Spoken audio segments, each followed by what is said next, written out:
সারা দেশে যখন জ্বালানি তেলের তীব্র সংকট এবং সাধারণ মোটরসাইকেল চালকদের হাহাকার চলছে, ঠিক তখনই দিনাজপুরের ঘোড়াঘাটে অবৈধভাবে তেল মজুত ও চুরির রমরমা ব্যবসা চালিয়ে যাচ্ছে এক শ্রেণীর অসাধু ব্যবসায়ী।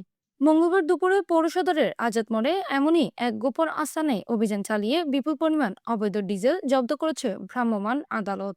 স্থানীয় সূত্রে জানা যায়, ঘোড়াঘাট পৌর সদরের সাধনা পেট্রোল পাম্প এর মালিক ও ম্যানেজার আল মামুনের সহায়তায় অধিক মুনাফায় আশায় চোরের পথে জ্বালানি তেল বিক্রি সিন্ডিকেট গড়ে উঠেছে। মঙ্গলবার দুপুরে উপজেলা নির্বাহী অফিসার ও নির্বাহী ম্যাজিস্ট্রেট রুবানা তানজিনের নেতৃত্ব পৌর সদরের আজাদমোড় এলাকায় অভিযান চালানো হয়।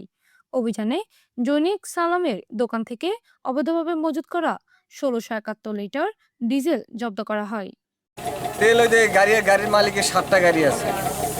তেল আমি রাখবই না, দেখবে তেল আজকে রাইতে রাখে যায়, কালকে তেলটা রাইতে রেখে গেছে, রাখে যায় ওই তেলটা পরের দিনে তুলে নিবি গাড়িতে, আর নেওয়া হলো না, তার মধ্যে এসে দোকানে রেট দিয়েছে। এই জব্দকৃত তেলের বাজার মূল্য প্রায় 2 লক্ষাধিক টাকা। জানা গেছে, জব্দকৃত তেলের প্রকৃত মালিক ফয়সাল মিয়া নামের এক ব্যক্তি। পাম্পে তেল না পেয়ে যখন সাধারণ চালকরা ফিরে যাচ্ছেন, তখন পর্দার আড়ালে এমন চুরির খবর ছড়িয়ে পড়লে স্থানীয়দের মাঝে তীব্র ক্ষোভের সৃষ্টি হয়।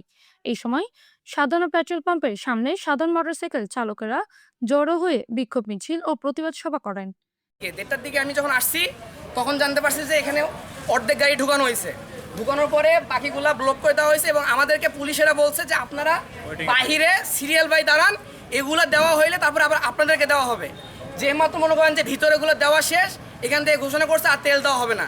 তাহলে আমাদেরকে এতক্ষণ ধরে পুলিশ যে ওখানে আটকে রাখলো, মানে সিরিয়াল করে রাখে দিল, ওখানে আমরা 1.5 থেকে 2 ঘন্টা ওয়েট করেছিলাম। তাহলে ওখান থেকে যখন আসলাম, এখানে আসতে গিয়ে এখন দেখি বোতলে দিচ্ছে, দিচ্ছে করে মনে করেন যে এখান থেকে আমাদের বলে দিল যে আর তেল দেওয়া হবে না, সরকারি অনুমতি লাগবে। এর মধ্যে আবার যে পুলিশেরা ছিল, পুলিশেরা চলে গেল, আবার এখানে যে দায়িত্ব ছিল তেলের, এরাও দায়িত্ব থেকে চলে গেল। কিন্তু এখন যখন আমরা পাম্পের লোকের সাথে কথা বলতেছি, তারা বলতেছে যে তাদের এখানে পর্যাপ্ত তেল আছে, কিন্তু সরকারি অনুমতি হইলে সে ক্ষেত্রে তারা তেল দিতে পারবে। এখন এতগুলো লোককে আমাদের সেই 1:30 থেকে ওখানে দাঁড়াই রাখলো কেন? এটা হলো প্রথম কথা, যে দাঁড়াই রাখলো আমাদের ওখানে। তাহলে প্রথমেই বলতে পারতো তেল দিব না, তেল আছে, এটা আগামীকালকে পাবেন আপনারা। যে কজন ঢুকছে এরা আজকে পাবে, কালকে গুলা পরের দিন পাবে, কিন্তু আমাদেরকে ওখানে ওয়েটিংয়ে রাখে দিল। এটা একটা গেল। এরপরে আমরা এখানে আসি, থাকার পর আমার গাড়ি তেল নাই, আর বাসায় যাওয়ার মতো অবস্থা নাই। এখন এরপরে আমরা এখানে আরও দেরি করার পরে ইওনো ম্যামকে জানানো হইলো। ইওনো ম্যামকে যখন বলা হলো, ইওনো ম্যাম বললো যে আমরা একটা ব্যবস্থা করতেছি। এখন ইওনো ম্যামেও আধা ঘন্টা 1 ঘন্টা পার হয়ে গেল, এখন ইওনো ম্যাম আর কোনো ব্যবস্থা নিচ্ছে না, মানে ফোন দিলে এখন ফোন কাটা যাচ্ছে। এখানে সবাই মিলে আমরা সেই ব্যবস্থা করতেছি। আমরা এখানে এতক্ষণ ধরে কিন্তু কোনো শৃঙ্খলাটাও ছিল না, পুরো এটা ভর্তি ছিল। আমরা দড়ি সব কিছু টাঙ্গায় লাইন সিরিয়াল করছি, কিন্তু এখনও ম্যাডাম আর ফোন ধরছে না, কোনো ব্যবস্থা না। কিন্তু আপনি বলে দেখেন এখনও রিজার্ভে তেল আছে, এবং কি ওখানে গিয়ে সাক্ষাৎকার নিয়ে দেখেন, আপনি ওখানেও বলবে যে তেল আছে। আর এখানে অনেক বিশৃঙ্খলা হয়েছে। পুলিশ কর্মকর্তা থাকা সত্ত্বেও লাস্ট টাইমে যখন আমরা প্রায় 1:30টার দিক থেকে এখানে ওয়েট করতেছিলাম, ওই টাইমে অনেকেই বোতল নিয়ে আসছে, অনেকেই ট্যাঙ্কি নিয়ে আসছে, 2-1জনকে বোতলেও তেল দিছে। যখন আমি পুলিশ কর্মকর্তাকে বলি স্যার দেখেন ওখানে অনিয়ম হচ্ছে, তখন তিনি এখানে এসে সেই ব্যবস্থা নেয়। তারপরে আমাদেরকে বলে তেল নাই, তেল শেষ হয়ে গেছে, তোমরা যাও। তারপর আমরা ইওনো ম্যাডামকে ফোন দেই, পরে ম্যানেজার সাহেব আমাকে ডাক দিয়ে বলে বাবা তেল আছে, তেল আমরা দিব, যদি সরকারি কর্মকর্তা এখানে আসুক আমরা তাদের মাধ্যমে আমরা তেল দেবো। আমার 7টা গাড়ি। গত এই ঈদ থেকে আমি তেল পাচ্ছি পাম্প থেকে ভাগে 350 লিটার। একটা গাড়ি ঘুরে আসলে মিনিমাম 130 থেকে 40 লিটার তেল লাগে। তাহলে এই তেল দিয়ে তো আমার 2টা গাড়ি অ্যাক্টিভ মারা যাবে না। এক্ষেত্রে আমার গাড়ি কাঠের লেবারার লোড করে 28 জন, আমার গাড়ি স্টাফ আছে 15-20 জন। সবাই মিলে 5-10 লিটার করে খুচরা বাজার থেকে কিনে আমাকে এই সহযোগিতা করছে, কারণ আমারও কিস্তির গাড়ি, তাদেরও সবারই কিস্তি, সবারই দিন যেতে হবে। এই কারণে এই তেলগুলো কিনে রাখছি। গাড়ি আসলে পাম্প থেকে তো তেল সেভাবে পাচ্ছি না, এটা দিয়ে গাড়ি আমি চালাচ্ছিলাম।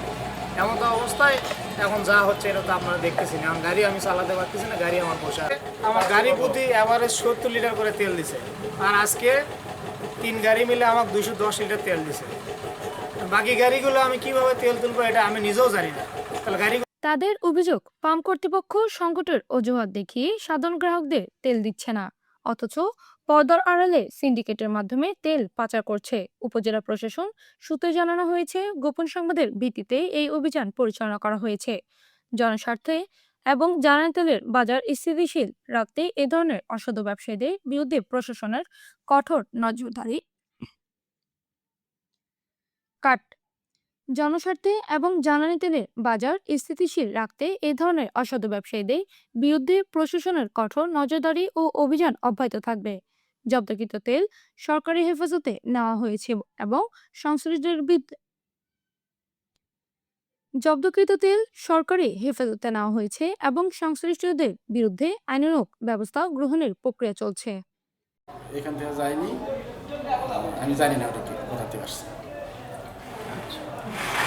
ঘোড়াঘাট উপজেলা প্রতিনিধি মোহাম্মদ সাহারুল ইসলামের পাঠানো তথ্য ও ভিডিও চিত্রে PI ৭১ টিভি।